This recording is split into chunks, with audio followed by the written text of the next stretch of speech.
आप देख रहे हैं फतेहपुर हलचल न्यूज़ चैनल। मैं हूं रमेश मोहन शुक्ला। मुझे विश्वास है अब तक का आपका दिन शुभ रहा होगा।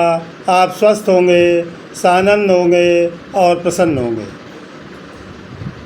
खबरों में आगे बढ़ने के पहले आप प्रणाम स्वीकार कीजिए रमेश मोहन शुक्ला का। साथियों, आज 6 सितंबर है। कल देश की राजधानी दिल्ली में देश के उपराष्ट्रपति के पद का निर्वाचन होना है, जिसके लिए मतदान दोनों सदनों के सदस्य करेंगे। जैसा कि हमारी संवैधानिक व्यवस्था है, उपराष्ट्रपति और राष्ट्रपति के चुनाव में कोई दलीय व्हिप जारी नहीं किया जाता और मतदान गुप्त रहता है। यूँ तो जिस समय उपराष्ट्रपति के चुनाव का कार्यक्रम घोषित किया गया था, उस समय ये बहुत आसान लग रहा था कि एनडीए का उम्मीदवार बड़ी आसानी से ये चुनाव जीत जाएगा। लेकिन इंडिया गठबंधन ने जैसे ही आंध्र प्रदेश के बी सुदर्शन रेड्डी, जो कि न्यायिक सर्विस में थे और हाई कोर्ट, लोकायुक्त और सुप्रीम कोर्ट में जज भी रहे, उनके आ जाने के बाद ये चुनाव लगातार संघर्षपूर्ण होता चला गया। मतदान के पहले आज हालात एकदम असमंजस में हैं और एनडीए उम्मीदवार के लिए लगभग हालात बिगड़ चुके हैं और उसका कारण है इंडिया ब्लॉक की एकजुटता और जातीय समीकरणों की राजनीति। जैसा कि आप जानते हैं, इंडिया में उपराष्ट्रपति पद के उम्मीदवार सीपी राधाकृष्णन हैं और इंडिया गठबंधन से बी सुदर्शन रेड्डी। सीपी राधाकृष्णन 2 बार तमिलनाडु से भाजपा के सांसद चुने जा चुके हैं और वर्तमान में महाराष्ट्र के उपराज्यपाल भी। अब ये लड़ाई तमिल वर्सेस तेलुगु होती चली जा रही। चूँकि इंडिया गठबंधन के उम्मीदवार बी सुदर्शन रेड्डी मूल रूप से आंध्र प्रदेश से आते हैं, जहां रेड्डी एक बहुत मजबूत समुदाय माना जाता है। वर्तमान में 11 सदस्य रेड्डी समुदाय से ही है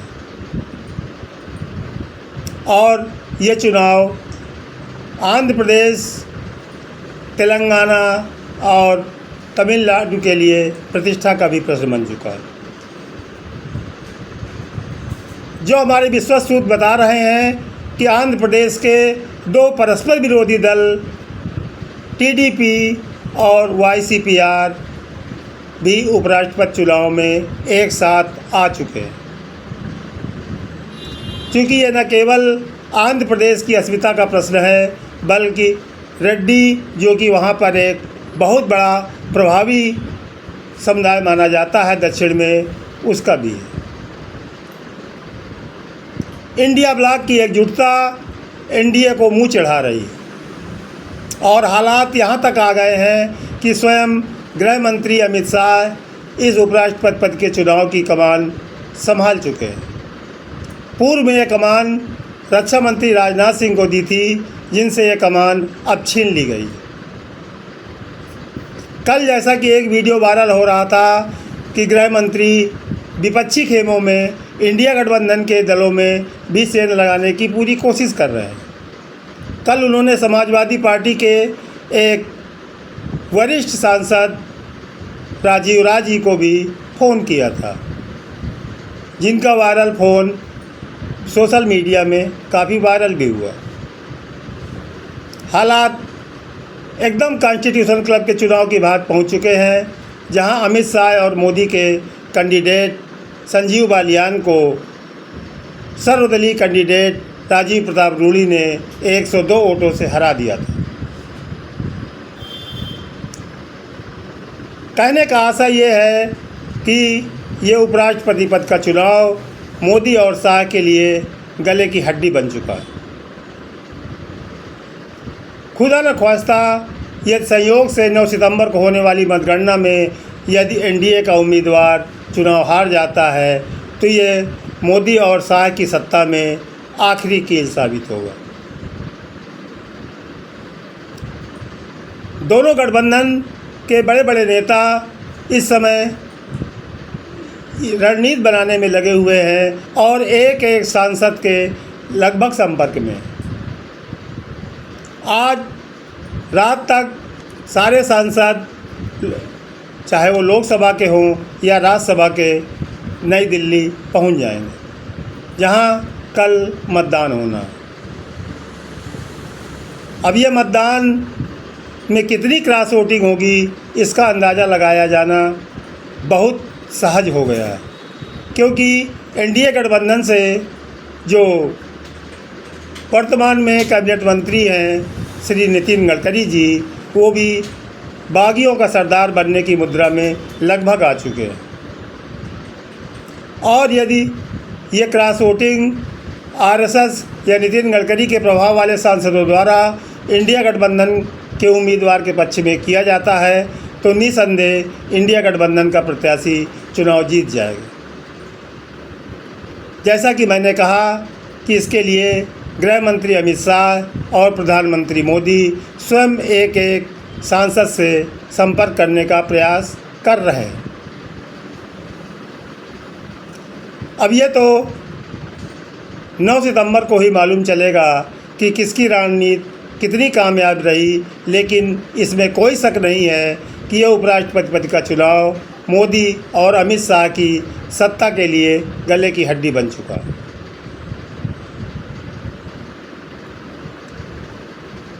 एक और जहां इससे इंडिया गठबंधन उत्साहित नज़र आता है तो एनडीए गठबंधन में मायूसी का माहौल है और यह माहौल बदलेगा या नहीं बदलेगा ये 9 सितंबर की तारीख तय करेगी। इस समय भारत की राजनीति में एक संक्रमण काल चल रहा है, जहां अब सत्ता की लड़ाई छिपी हुई चीज़ नहीं रह गई है। शाह बनाम योगी की लड़ाई अब अंदर खाने से बाहर आकर के सोशल मीडिया और नेशनल मीडिया में दिखाई पड़ने लगी और यदि लड़ाई अपने किसी निर्णायक मोड़ पर पहुंचती है तो उसका पहला पड़ाव होगा 7 सितंबर यानी कल होने वाला उपराष्ट्रपति पद का चुनाव। जो हमारे विश्वस्त सूत्र बता रहे हैं उसके अनुसार एनडीए के खास तौर से भाजपा के ही लगभग 90 से 100 सांसद क्रॉस वोटिंग करने के लिए तैयार बैठे हैं और यदि ये क्रॉस वोटिंग कल कर जाते हैं तो निश्चित रूप से ये मोदी के लिए बहुत अशुभ होगा और उनकी सत्ता के लिए तो ये अंतिम कील साबित होगा। साथियों, आपसे अनुरोध है कि यदि आप फतेहपुर हलचल न्यूज़ चैनल को पसंद करते हैं तो आपके लिए 2 सेकंड का काम है, मेरा अनुरोध स्वीकार कीजिए। फतेहपुर हलचल यूट्यूब चैनल को सब्सक्राइब कर लीजिए, वीडियो को लाइक कीजिए और शेयर कीजिए ताकि निष्पक्ष और निर्भीक समीक्षाएं और खबरें आपको सतत मिलती रहें। धन्यवाद। आप देख रहे हैं फतेहपुर हलचल यूट्यूब चैनल। मैं हूं रमेश मोहन शुक्ला।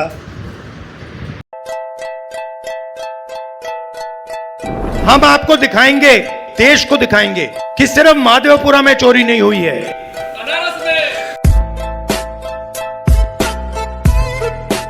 भाइयों और बहनों, आप सबका यहाँ बहुत बहुत स्वागत। आपसे माफी चाहता हूँ कि इतनी गर्मी में आपको यहाँ बैठा दिया है।